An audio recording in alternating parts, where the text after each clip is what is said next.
The child welfare system in this case failed. And here's how it failed. I'm not blaming one individual. I am blaming the system because 4 years to have a foster child in foster care when TPR petitions are supposed to be filed for termination of parental rights, 15 out of 22 months. What does all this mean in plain English?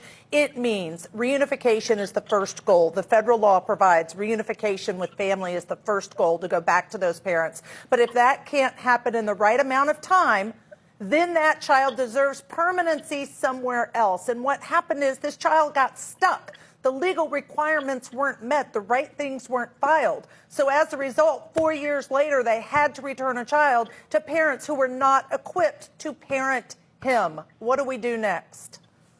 Actually, I can relate to this on a personal level. I was in the process of adopting a child who was in my home for almost 2 years. The child very quickly, within 24-hour notice, went to a family member the child had never met and ended up in tragedy. So this is an issue that's very, very personal to me. It's a system, as you noted, it's a system that is in crisis.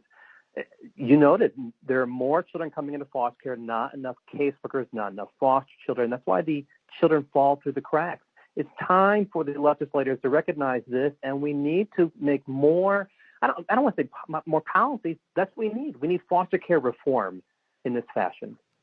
So let's back up a step, foster care reform. You know, this cousin, this foster mother, she's related to this child, Judah, and she is such an activist now, an advocate, and I just want to stand up and cheer for her because look at the loss trauma she's been through, but she stood and protected this child and raised this child and cared for this child and loved this child, and she reported the red flag. She did what everyone needs to do. So let's take this to a personal prevention perspective.